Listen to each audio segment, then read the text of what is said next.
Breaking news. In the NBA has banned Jontay Porter for life. For life, in the Adam Silver voice. So Donald Sterling and now Jontay Porter. Jontay Porter is, for those who don't know, a former Toronto Raptors two-way player. The NBA announced this afternoon, about an hour ago, that Jontay Porter was banned from the NBA for violating league's gaming rules. And immediately when I saw this, I had to call up my guy, Ben Fawkes, who has a Substack and is the sports betting expert in my circle. And he has even an Adam Silver magazine cover from ESPN. When we used to work at ESPN, and Ben Fawkes, there it is. Ben Fawkes worked on that gambling issue of ESPN. I think I might have contributed to it as well. But it's a fitting backdrop that Adam Silver is looking over your shoulder as we record this.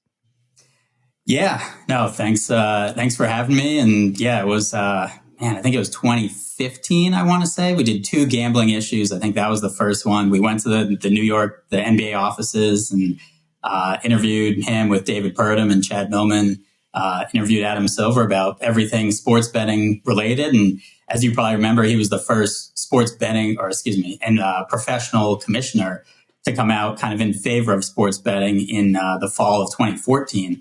Just kind of saying it should be legalized. He also said there should be federal legalization, not state by state.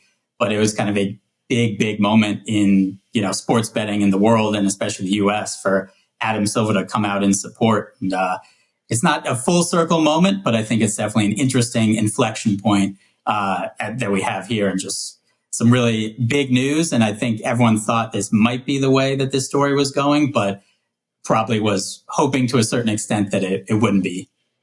Yeah, and on one hand, this is a black eye for the NBA. That we already have a player who was disclosing confidential information, injury information, and seemingly manipulating his own. I'm not even going to couch it. He was manipulating his own playing time so that he could cash in on his underbets or his associates' underbets. So let's get into this press release that was handed out at 12:15 Eastern here on Wednesday. A league investigation found that Porter violated league rules by disclosing confidential information to sports bettors, limiting his own participation in one or more games for betting purposes, and betting on NBA games. So there's 3 violations there. 1, sharing proprietary information. Hey, I'm really hurt and I might,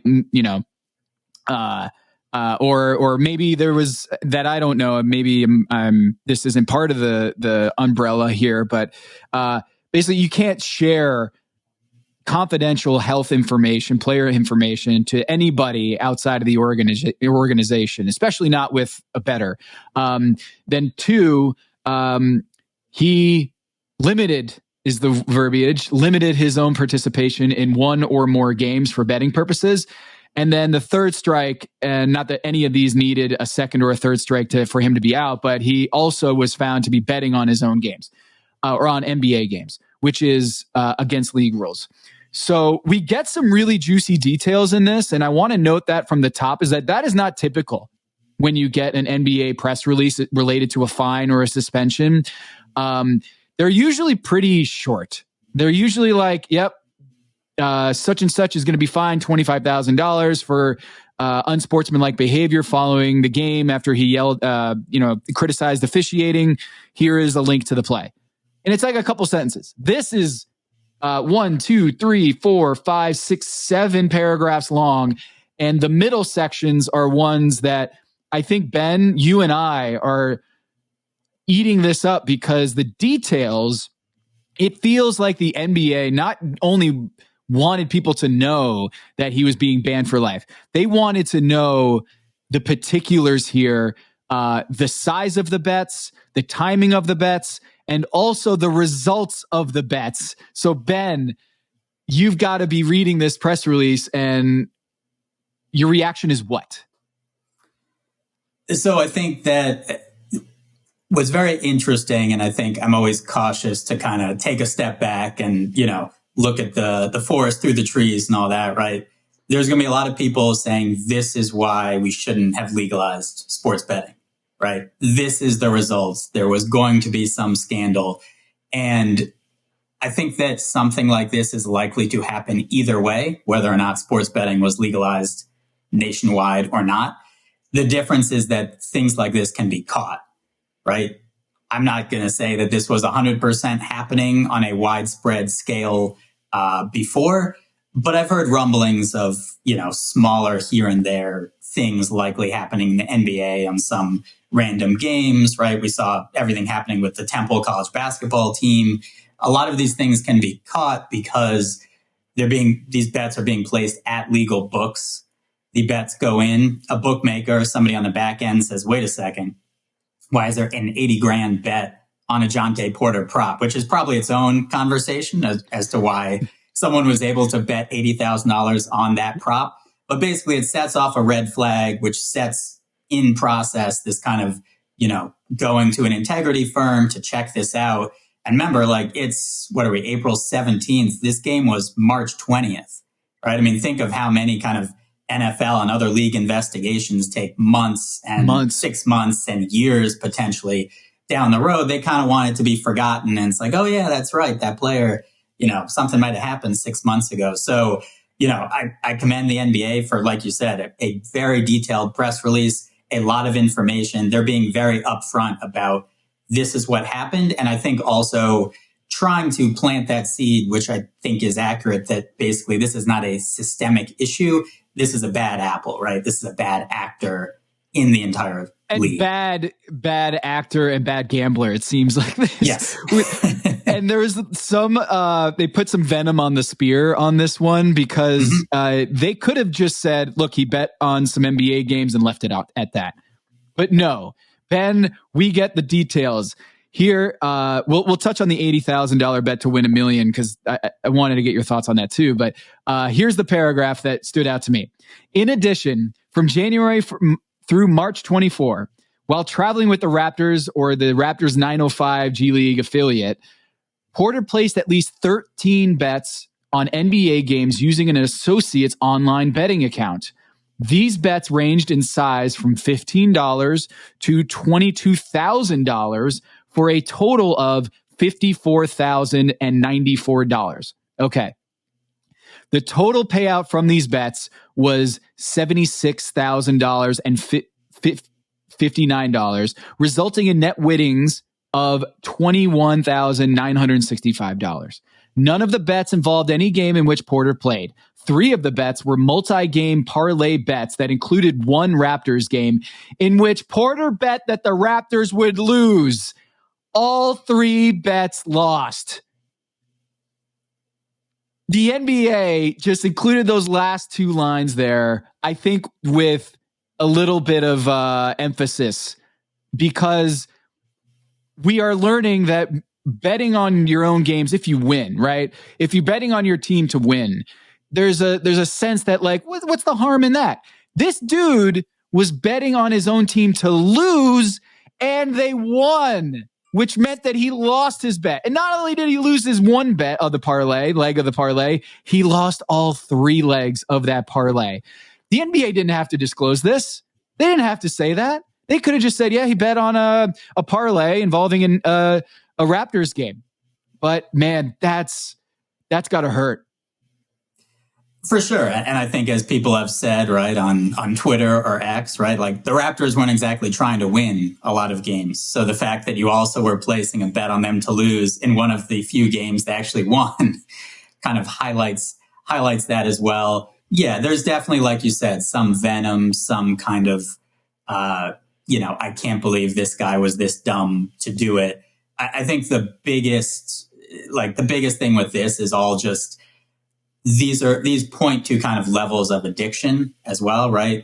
This is not somebody making minimum wage who is gambling outside of their means. This is somebody who is making a decent amount of money. You would know better than I would what a 2-way contract is and in the G League, but also, presumably the goal is to get called up to the NBA where you make a lot more money and have a 10-day contract and, get signed for the rest of the year. So you're sacrificing a lot of that potential earnings for basically a couple of bets. And to say like, hey, I made $20,000, or potentially $50,000. So I think that's one thing that stood out. And also with the focus on legalized gambling now, all of these players should know the rules, right? I think in the NFL last year, there was a little confusion probably over the placing bets on NFL players were not allowed to place bets on other sports while they were at the facilities, right? And I think that's what a lot of people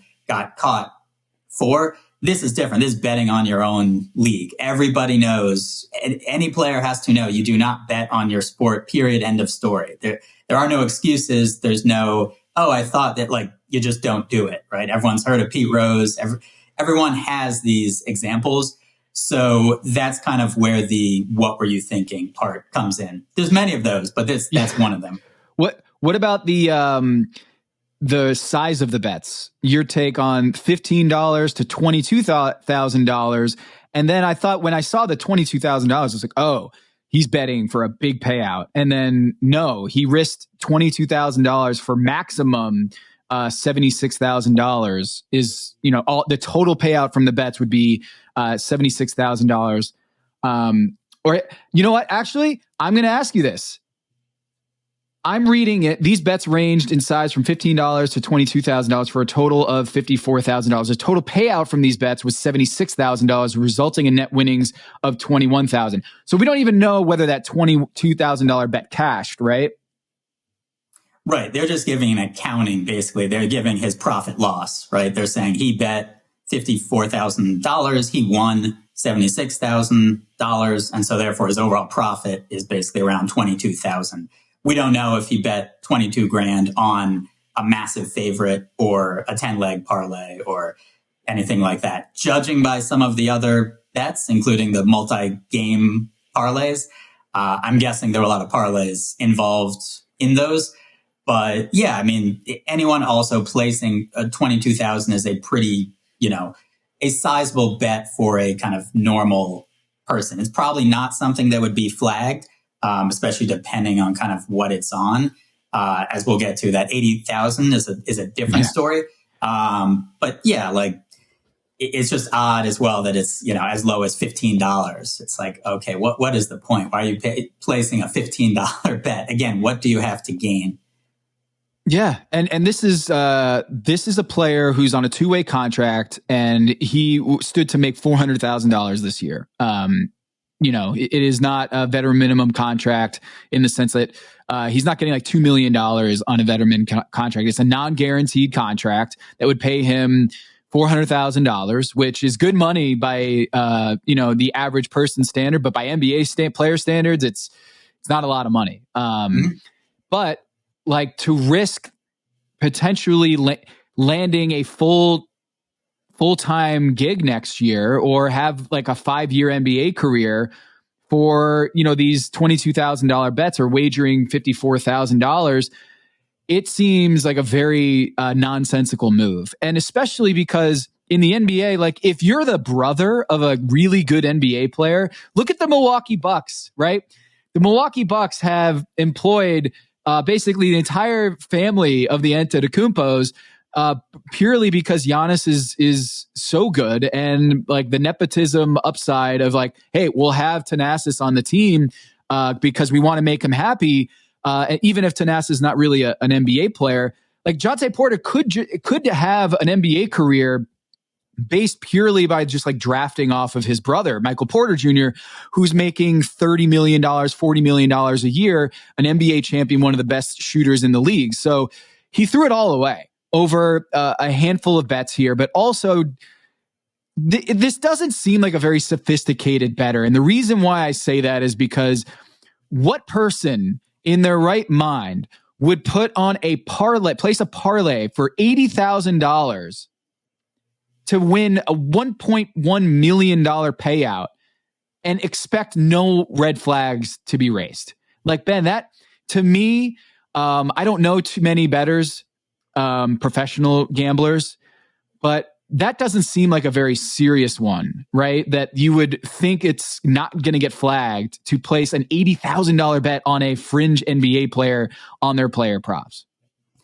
For sure. And I think we saw this a bit with, I don't know if you're familiar with the Alabama baseball coach last year, I think, who had basically told an associate, I think it was in Cincinnati, and that his starting pitcher wasn't going, and the guy was going to place a bet, and he was going to place like $100,000 on this, or some insane amount on this. What would be like a typical bet? Like a typical bet? $200. I mean, it's like a college baseball regular season game, and he apparently was saying, like, you don't understand, I have inside information. Like, you guys should be betting this. Like, he just made every single possible mistake you could make. And in this case, the thinking of kind of the same game parlay is sound, right? So this, for example, is a strategy bettors have used, sophisticated bettors, in that, for example, the Draymond Green, this is always an example they bring up when they were retiring somebody's jersey for the Warriors. And they knew that Draymond Green, who was injured, was going to come in because he wanted to start, and they wanted to have, the group together. Maybe it was Iguodala. They wanted to have all them together. He was going to come in, basically foul somebody and go out. Yeah. But he would start, which means all bets are action. So you would, obviously, if the bookmakers didn't adjust, which they didn't that time, you have Draymond Green, his over-under is for a full game. So you have his points, you have his rebounds, you have an assist. You don't just bet on that. You parlay them all together in a same game parlay, and all of a sudden, a $20 bet can bring back a ton of money. So that's basically what the idea behind this bet was $80,000. I'm sure was on Jontay Porter under points, under assists, under 3-pointers, under whatever you could have. That's basically what the kind of, that was the thinking. Now, obviously, bettors don't have that inside information on players. The Draymond Green situation was kind of an exception. That was one where if you did your homework, that was just basically essentially free money that the books hadn't adjusted. This is a very different case where he told somebody, hey, this is going to happen. I'll, basically say I'm sick. I'll go out after a couple minutes. But the only people who are going to be able to bet that much money is likely some VIP bettor, a known bettor at a sports book. A random person is not going to be able to bet that much money on it. And it should be noted, too, they said here that the bet was frozen and not paid out. Right. So even after all that planning, it's not paid out. It's not like the guy has the account and it was like, all right, you got your one. This is what I'm wondering here, because I was surprised that they were even accepting a $80,000 bet on a low-level player. I thought the limits would be quite low, like $1,000 on someone like Jontay Porter, who only plays a handful of minutes. So can you explain that as the idea of, like, when you read that the bet was placed, but then the payout was frozen, or the bet was frozen and not paid out. So did the sports book, by your reading, accept the bet? And then once the betting activity started to flurry up and they were like, the alarm bells went off, then they were like, wait a minute, we're not paying this out. And secondly, is that legal? Like, can they like, where on that assembly line can you like freeze a bet and be like, we're not paying that out because of suspicious activity? It's a great question. There's kind of how each book has its own kind of house rules. And that kind of determines the bets. Everybody basically, like, I talked to bookmakers a few years ago during COVID, and they were like, I've spent more time looking at our house rules in the past 3 months than I did the past decade, right? Because they had to have all these things, like this golf tournament all of a sudden is starting 2 months later. An NFL game is starting, a week later. So if people place bets, are they still good? It's kind of determined somewhat by that. And then I think if there's suspicious activity, that kind of supersedes everything, right? It depends on the sports book, I think is the easiest way to put it. There are definitely sports books that if you bet a stale line or something happens, they will basically give you a choice and they'll say, listen, you can take your winnings, but you can't bet here anymore. Or you can give that up and then you can still bet here. And so that's for some of the smaller amounts, that's typically like what happens. I think for something that's this big, especially with the payout being over $1 million, I'm not sure if once the bet was placed, all of a sudden there was a flag that went up and this was kind of like, hey, let's keep an eye on this. Or if it kind of happened after the fact. I do get those DraftKings emails every day that goes out to media. And, I'm not going to say that I am intently studying who basically made the most money among player props every day. But from going back and looking, like, it is odd when you look back and it was like Jontay Porter under whatever was half 3-pointers made was the most bet, like made bettors the most money, right? That's not something that typically is going to happen basically ever, even if there's only 2 games that day, because it's just not that many people would be betting on Jontay Porter unless they knew something. I'd imagine that the average bet placed on Jontay Porter unders is like $20. Like, I can't imagine there's much more than that, And so $80,000. Did you really think you were going to get away with this? It's like someone robbing a bank with their own mask on. Like, it's a mask, not of Stone Cold Steve Austin, but their own face, Yeah. And look, all of this comes back to the same thing, which is in sports betting a lot. It's greed, right? If you knew this and potentially you bet $500, you probably get away with it. Right? Yeah. There's not really red flags raised. It's like, oh, somebody had made a good bet. They won a couple grand. Like, that happens. But there's always going to be some level. And whether that, I don't know that level for books, right? But there's going to be some kind of liability level that is going to raise suspicion. And this, obviously an $80,000 bet alone on that prop's going to do it. And especially kind of tied together with other props with Porter for that potential payout is going to do it. I would say it had more likelihood to get through if it was a VIP bettor. Again, read VIP bettor as likely lifetime losing bettor. And so they're kind of like, oh, this guy wants to fire on Jontay Porter. Like, sure, it seems a little high, but that's the only way, again, that it even makes it past and gets potentially accepted. So this is likely someone who had a relationship with the sportsbook already. That they're not 100%. Yeah. This is not a random person, which I think is also why they say in the press release, they say an individual he knew to be an NBA bettor. But I also think that means the sportsbooks know that person as well. Yeah. And know him pretty well. So there's 2 games that ESPN had broke the story. Purdom and Windhurst broke the story that there are 2 games in question. Mostly this story, the press release from the NBA is revolving around the March 2024 game. That's the one, the second one where he, on the way out, and I wrote about this on the Finder, where he, like, at the end of the quarter, he just like kind of grabs his tummy like it's a cartoon character, like, oh, my belly hurts. And then he walked off the floor. That's different than the one earlier against Memphis. I think it was Memphis, where he was recovering from an eye injury from 4 days prior. And after his first quarter stint, he left the floor and claimed that his eye injury got aggravated. So this one, they're focusing more on the March 21 rather than the earlier one. Which is interesting. I don't know why maybe they didn't have as much information on that earlier one, but this is focusing mostly on the one particular game in March. Now, of course, because this is what I do, Ben, I researched what the Raptors stretch when they won games when Jontay Porter did not play, because it's January to March. And in this report, they said none of the bets involved any game in which Porter played, but that the one game that he did bet in that parlay, they won the game because his bet for them to lose lost. Mm-hmm. So we can now deduce that he bet on a game in which the Raptors won and he didn't play. And there's only 6 eligible games that could be in that criteria. And there were 5 games. 3 of those 5 games, the Raptors were favored in those games. So Jontay Porter betting on the Raptors to lose a game in which they were favored seems, unwise. But again, Jontay doesn't seem to be the most sophisticated of bettors here.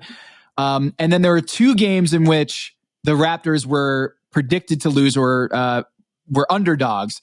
February 23rd at Atlanta, Hawks were favored by 7.5. And then February 26th at Indiana, the Pacers were favored by 5.5. The Raptors won both of those games. Do you think it's more likely, if you were going to just make a prediction, that Jontay Porter was betting on a game that he thought, yeah, there's no way they're going to win this game? Like that the game they were underdogs in the game, right? Or sorry, the other way around. He wasn't betting on the Raptors to lose in a game in which they were supposed to lose. Wait, I'm all mixed up now. Okay. The reason why I highlighted those games on February 23rd is they were underdogs in both of those games. So it makes sense. Like if he's going to bet on his team to lose, pick that Hawks game in which they're underdogs, 7.5 point underdogs. Like it makes sense though, right? It just seems weird to be betting on a game in which they were favored for them to lose. Yeah, I would agree. I think if you want to pick something that's less suspicious in your horrible bet on your sport that's illegal and you shouldn't do, then yes, you pick your team that's an underdog, which means you're, supposed to lose or will lose more of the time. Again, I guess you're winning in the court of public opinion at some point. But yeah, it's, sure. I guess he could have bet on the ones where they were an underdog. I think also key in this is, in the press release, they say Porter placed at least 13 bets on NBA games, right? They don't say it was 13 bets. There were at least 13 bets. So I think they're giving a lot of information here. I don't know that they are giving all of the information that either they know or potentially will find out. But I think they're basically saying, look, we found all these things. There might be more, and regardless if there is more, the punishment's the same. You're gone. And so I think that part of that potentially giving all that information is to be like, look how transparent we're being, and maybe not necessarily that, oh my God, this guy had 1,000 other bets on all these other things too. Speaking of 1,000 other bets, the Action Network reported this week that they had, according to their reporting, Chase Howell at the Action Network, that Jontay Porter owned and operated a VIP FanDuel account in Colorado, which is notable because Michael Porter Jr. Plays for the Denver Nuggets in Colorado. And for a while, they were living together while he was trying to make it in the NBA. I don't know exactly when he overlapped in Colorado, but just to note that Michael Porter Jr., his older brother, plays for the Nuggets in Colorado. And the Action Network was reporting that that VIP account at FanDuel was in operation and wagered millions of dollars between 2021 to 2023. And a source told the Action Network, quote, he was firing all the time.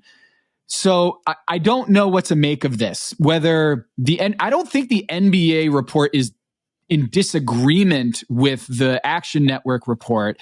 It's just that the NBA, I don't think really cares all that much about what he was doing at Missouri, right? When he was playing at Missouri, or before he became an NBA player, like, you know what, if you wanted to place some bets and it was legal, go for it. So it's not really in the scope of the NBA investigation.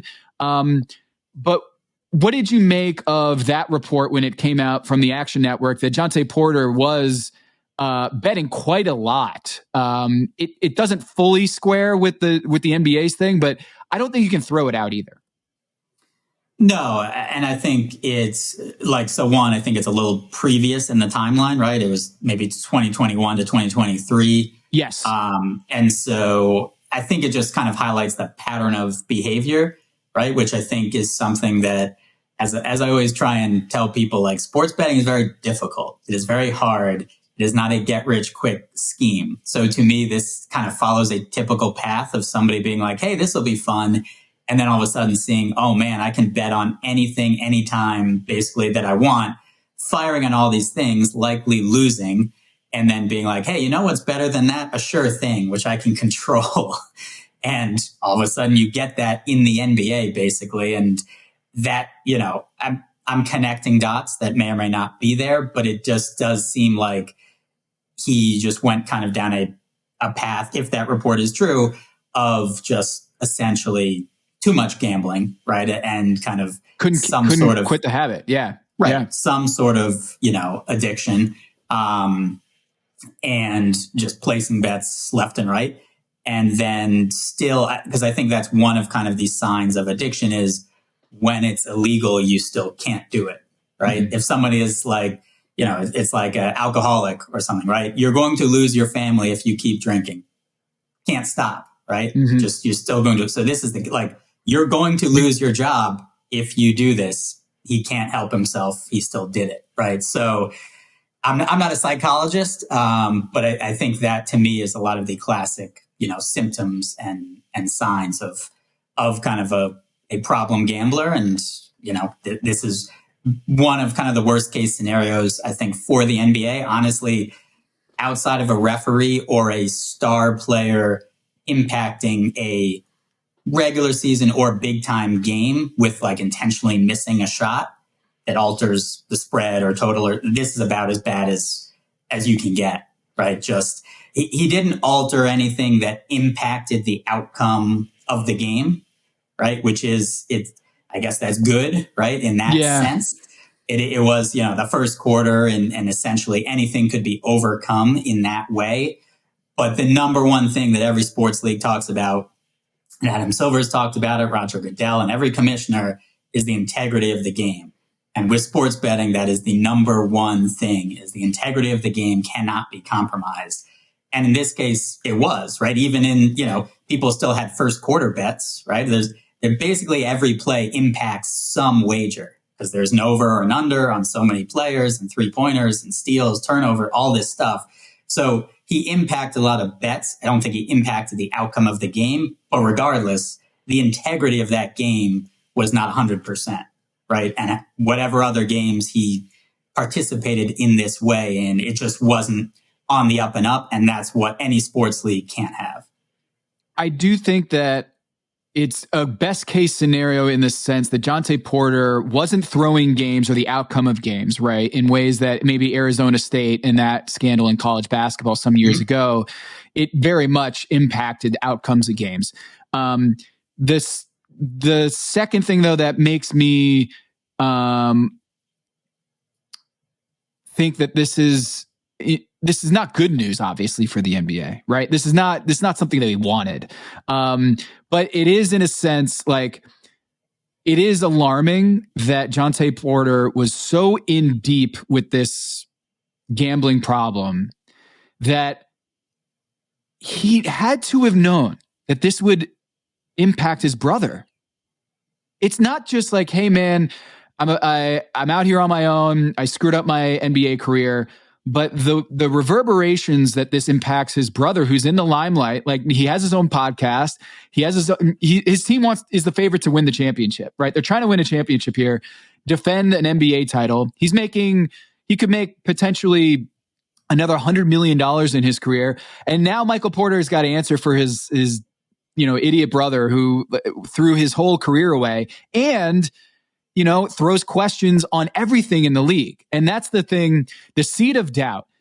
The NBA, more so than any other league, has accusations of rigged games and that things are not on the up and up because of Tim Donaghy and just because of the Kings-Lakers series and because referees in the past have been addicted gambling addicts that comes out after the fact, and one of which is also in the Hall of Fame. So we're dealing with an NBA history that has had scandals before, and just fans already believe, a lot of them, when they lose a game, that it was rigged or that the referee's in on the take.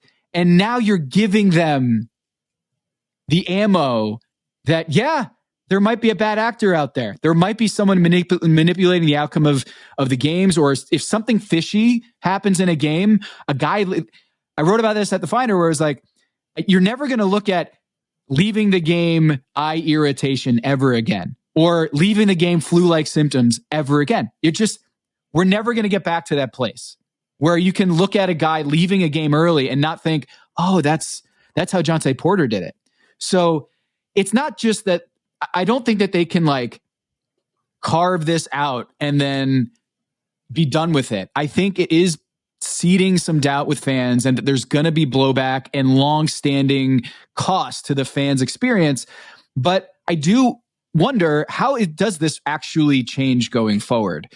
Do sports books lower their limits on bets just to lower their exposure on, or whatever it is? Like, do they take away player props on non-big time players like Jontay Porter? Will there be a player prop on the 13th guy off the bench anymore? Or is this a lesson that, like, you know what? It's stupid that we do this anyway. Let's just lower our risk and only offer player prop bets to the top players. What do you think is the lesson for sports books and the NBA here going forward? So I thought a very revealing part of the press release was at the end, and, with Adam Silver's comment. And he says, well, legal sports betting creates transparency that helps identify suspicious or abnormal activity, which is basically him saying the fact that this bet happened at a legal sports book is why we're able to catch it, et cetera, et cetera. That's good. The bad part after is saying this matter also raises important issues about the sufficiency of the regulatory framework currently in place, including the types of bets offered on our games and players. And we've already seen multiple states with college props not offering, these states basically going to regulators saying, we don't want prop bets offered on college players. So for March Madness in several states, there weren't any prop bets on individual players in college. Obviously, college athletes with NIL get paid a little bit, but there's much more potential for that harm. Whereas it was long thought, and for the most part, true, that in the NBA, right, and all these pro leagues, they're getting paid so much that nobody would be dumb enough to risk that with a very small, potential payout for a type of bet to win.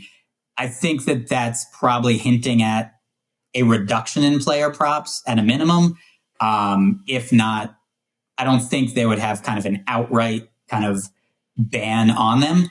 It's also an interesting kind of who has the power, right? Because the sports books, like the leagues are partnered with the sports books. The leagues obviously are producing the games, but they also are beholden to the states and what they're kind of allowed to offer, right, and the regulators. And so who is actually allowed to say kind of what regulators can say you can't bet on that. But I think the sports books theoretically could be like, yeah, we're still going to offer that until a regulator says we can't do that. Because other books are going to offer it, right? So if book X decides to stop offering player props in the NBA, then book Y still offers them. They're getting all of that handle, right? They're getting all that. So unless there's something across the board that they're made not to do that, I don't see one book stepping up and being like, we're going to be the first not to offer player props on the NBA because of the Jontay Porter situation. Well, this is what's interesting about the Shohei Ohtani story too, is his interpreter basically had a credit line with an illegal bookie where he was able to place, huge bets because, like, hey, I'm good for my money because I've basically got Ohtani's bank account, right? How would Jontay Porter even bet millions of dollars from 21 to 23? Like, how? Without, like, what money is he using, if this is true, to bankroll those bets? And the Colorado story aspect of this, and then his brothers in the NBA making $30 million a year. If I'm the NBA, I'm like, where did he get this money? The investigation has to keep going to figure out, like, all right, Jontay Porter, how much did his brother know about this? Because there's this report here. And I'm sure Michael, his brother, has been interviewed, or they probably are bringing in as many people as they can to get to the bottom of this, because it does seem like going forward, they want to make an example out of Jontay Porter, but they also want to make sure it is limited to Jontay Porter. Did any of his teammates have this information? These associates, are they NBA associates? Like, are they agent types? Are they, financial advisor types? Or are they like in the NBA circle? Or are they purely like Jontay's friends? And so they, of course, the NBA conducting this investigation will have a lot more information. But that to me was interesting, is the fact that, with Ohtani's interpreter, how are you even able to get that kind of money down? Where are you getting your money from? Oh, it's Ohtani. If that Porter story from the Action Network is to be believed, he's not making that NIL money at Missouri. I'm sorry. Like, Jontay Porter is not making that kind of money at that magnitude to be able to bet that amount. So I don't know if I have a question here, Ben. I just wanted to point that out. Is like it feels, I think, what am I getting wrong there? No, well, first of all, we don't know if he hit, right? There are long shot parlays that hit, right? So theoretically, he's betting all these things. He could have bet $100 on a 12-leg parlay and hit, and now he won $30,000. And that takes a while to cycle through. Right? You're not losing 100% of your bets, presumably. Yeah. So you're still winning some.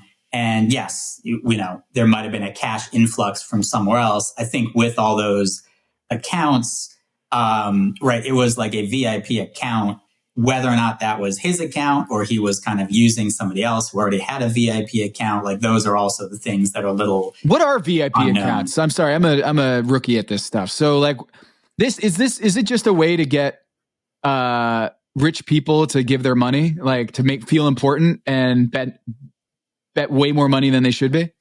Sounds like somebody who hasn't been a VIP in his life now.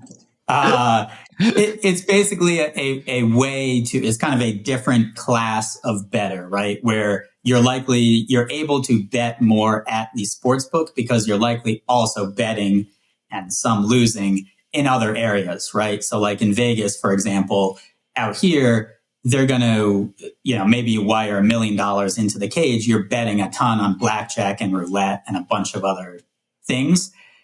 And they're going to let you bet more probably at the sports book than a random person otherwise would, just because you're also betting and probably losing so much more at all. So they want to keep you happy, basically. And if you want to bet 50 grand on the Lions as opposed to, maybe a 10 grand bet that they'd take, they're okay with that because you're betting on all that other stuff.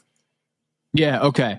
Because they want to keep your business, especially, Right. It's really hard to win. It's one thing to win at blackjack, but a lot of people think that they're good at sports gambling, and it's really hard to win, like you said.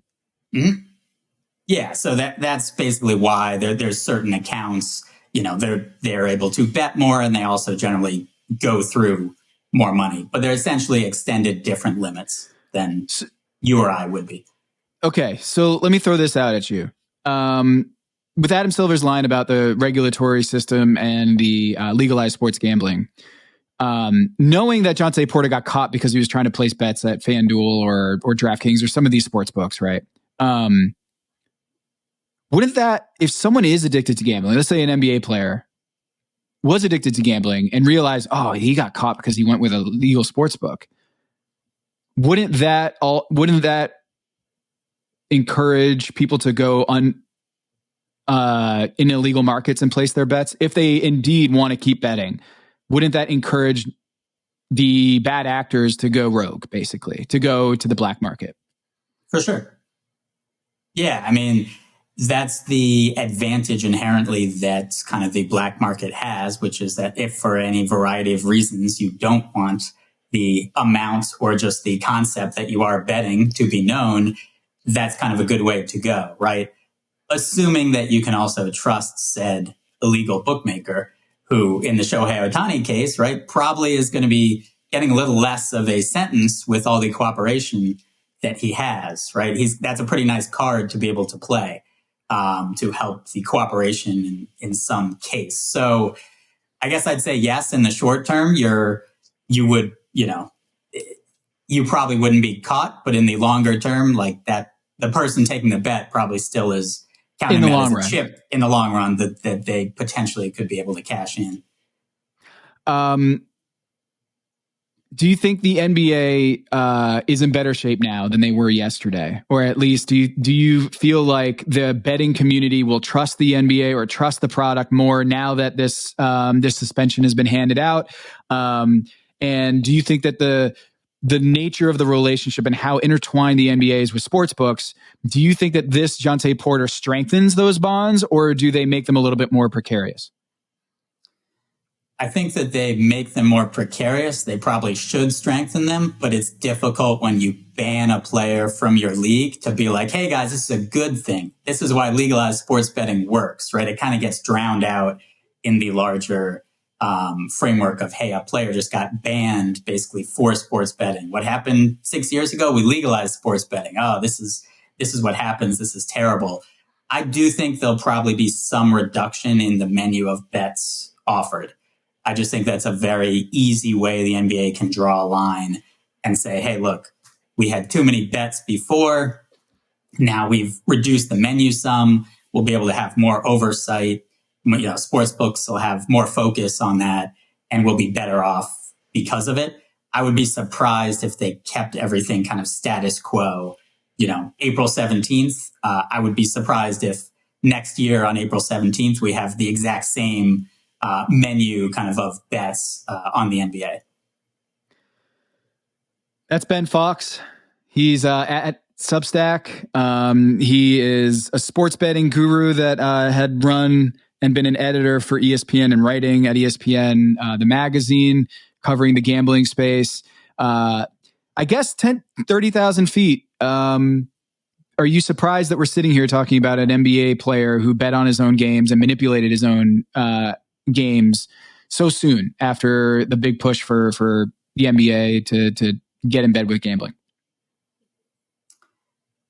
Probably not. It's a little soon, I think. But like I said, where there's greed and there's temptation, and this is the type of stuff that happens, and those scandals happened well before sports betting was legalized, and they probably will be happening, 10, 15, 20 years down the line. I think much like anything, unfortunately in life, it only takes a couple people to ruin it for everyone else, right? And so, when you're on the plane and there's the one person who's 5 rows behind you and they get up to run up and wait and block you so you can't get off, like we're all kind of trying to play by the same rules except that person. I do think this is likely a bad actor who made, some very, very dumb decisions. But yeah, there's no way it's a good thing for the NBA, just because I think it's going to launch many kind of internal investigations for leagues, a lot of thought pieces, and kind of connecting the dots as to already probably with some states kind of not seeing as much tax revenue as they had projected and all these other things. And iGaming not being legalized in certain states as fast as we thought. There's already a little of kind of a contraction in the sports betting world and industry. So I'll be curious just to see kind of what happens in the coming months, especially with the NBA and other leagues. So Ben Fawkes at bfawkes22.substack.com. If you want to know, if you're really interested in the sports betting space, he has a great Substack right now operating and covering not just the NBA, but pretty much all sports, big time sports, and where the public is betting, or where I guess a lot of the money is being bet, inside stuff that you can't get, at your average sports betting place. So that's why you should go subscribe. Anything else you want to plug here, Ben, before I let you go?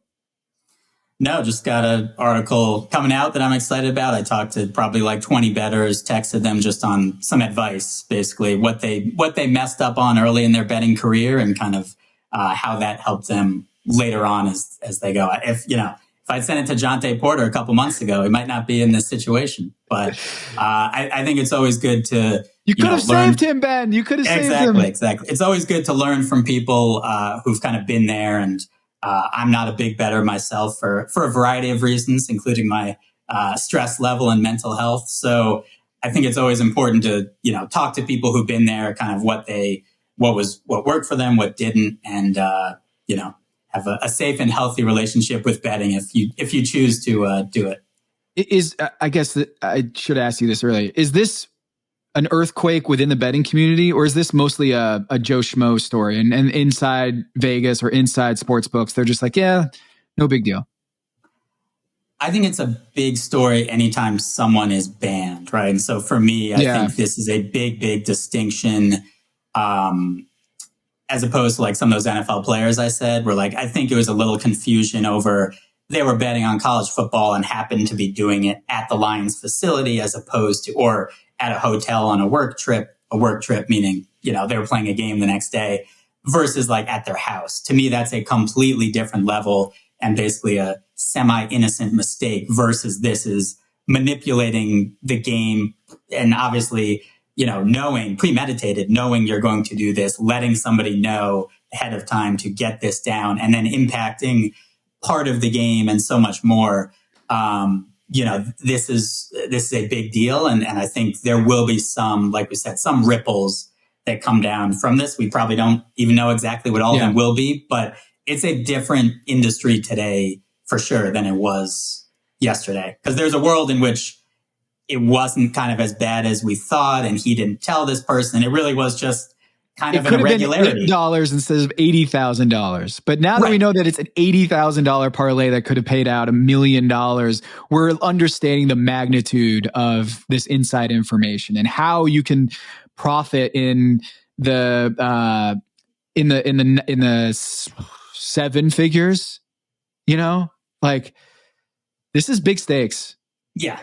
Yeah. And look, there's always going to be trainers, caddies, right? There's always going to be inside information that is disseminated, whether or not is purely legal or not, but it's generally relating to, let's say, the status of an injury, right? That guy's quad isn't ready to go. Like he's going to play, but he's not 100%, right? That is very different than like, hey, I'm going to make sure I play 5 minutes and not make a 3-pointer and not get a certain amount of like actively manipulating the game versus a little information someone might not otherwise have right before the game that maybe a bettor takes advantage of. So again, just different levels. Like this is the worst level that you can have. Ben, thanks so much for joining me on the pod. Go subscribe again to Ben Fawkes' his Substack and go follow him on Twitter. I'm going to pull it up here on X or whatever we're calling it these days. BFawkes22. That's BFAWKES 22 on Twitter. And thanks so much for coming on. No problem, man. Thanks for having me.